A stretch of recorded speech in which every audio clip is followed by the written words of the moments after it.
জাতীয় শিশু দিবস উপলক্ষে শুক্রবার রায়গঞ্জ ডিস্ট্রিক্ট লিগ্যাল সার্ভিস অথরিটির একটি বিশেষ সামাজিক কর্মসূচির আয়োজন করে। দিনটির গুরুত্ব তুলে ধরতে জেলা আদালত প্রাঙ্গণ থেকে একটি সচেতনতা র্যালি বের হয়, যা আদালত থেকে রায়গঞ্জের শিলিগুড়ি মোড় পর্যন্ত অগ্রসর হয়। র্যালিতে জেলার বিভিন্ন বিদ্যালয়ের শিক্ষক শিক্ষিকা ও ছাত্রছাত্রীরা অংশগ্রহণ করেন। অনুষ্ঠানে উপস্থিত ছিলেন জেলা বিচারক আতাউর রহমান, ডিএলএস এর সেক্রেটারি কাদম্বরী অধিকারী সহ বিভিন্ন আধিকারিক ও কর্মীরা। এদিন জেলা বিচারক আতাউর রহমান বলেন, শিশুরাই দেশের আগামী দিনের ভবিষ্যৎ। তাদের অধিকার, শিক্ষা ও সুরক্ষার বিষয়ে সমাজকে আরো সচেতন করতেই শিশু দিবস উদযাপন করা হয়। তিনি উল্লেখ করেন, প্রতি বছর 14ই নভেম্বর ভারতের প্রথম প্রধানমন্ত্রী জওহরলাল নেহেরুর জন্ম জয়ন্তীতে শিশু দিবস পালিত হয়, কারণ তিনি শিশুদের প্রতি গভীরভাবে আবেগতাড়িত ছিলেন।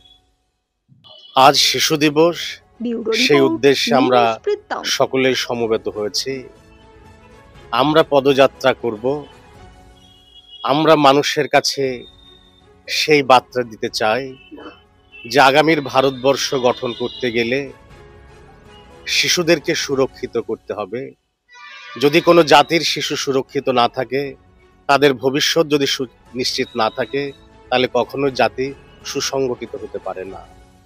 ঠিক একইভাবে আমরা তাদেরকে সচেতন করব যে তাদের কি অধিকার রয়েছে এবং একইভাবে তাদের কি দায়িত্ব রয়েছে। কারণ দায়িত্ব এবং অধিকার দুটি এমনভাবে পাশাপাশি বিচরণ করে, আমরা দুটোকে যদি সমান্তরালভাবে পথ চলতে সাহায্য না করি, তাহলে রাষ্ট্রীয় জীবন এবং জনজীবন ভীষণভাবে ব্যাহত হয়।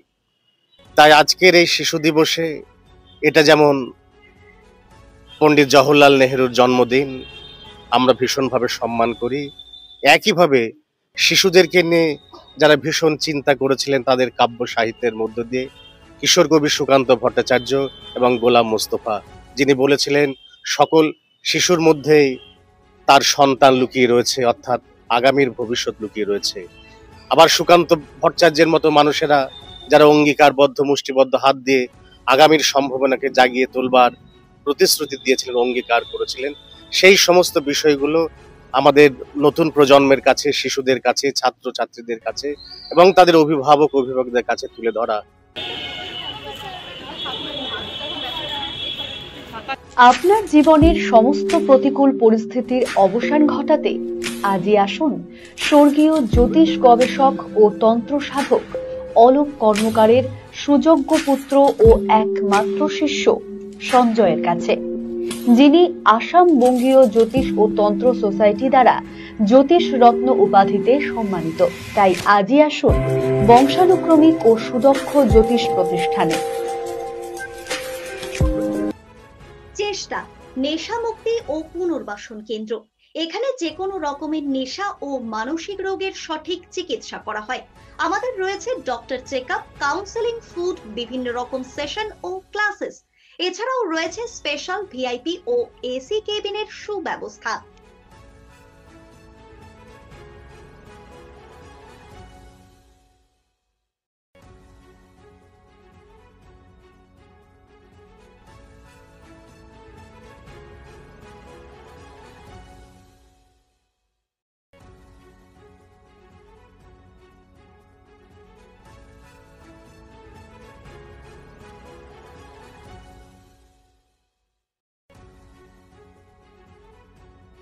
ছোট ছোট অনুভূতি, স্মৃতিগুলো থেকে যায় সব সময় আদরে।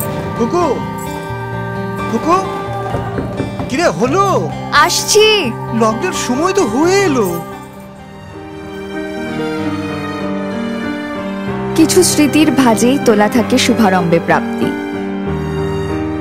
50 বছরের অভিজ্ঞতায় আগ্নেশ্বর জুয়েলার্স, নিখুঁত গয়নার কারিগরি। Agneshwar jewellers, NS road, Raiganj. সব মাই চায় মেয়েকে রাজরানীর মতন সাজাতে, সাজিয়ে তুলতে চায় সোনার গয়নায়।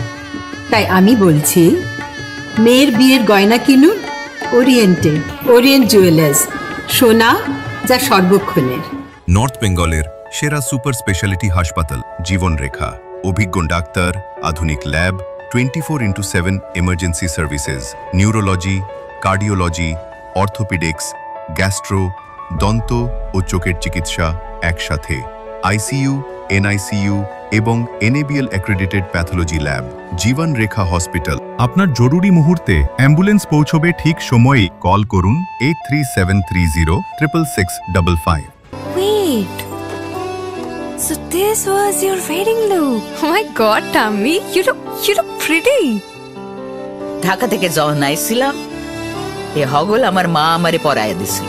It's so authentic, Tammy. I will go for this look. But what about my goina? সাদা রঙের রুমালটিতে গোলাপি রঙের কাজ, সব মিলিয়ে দারুণ হবে নতুন কনের সাজ। আমার গয়না আমার শ্রী ঢাকা জুয়েলার্স, আভিজাত্যের গয়না।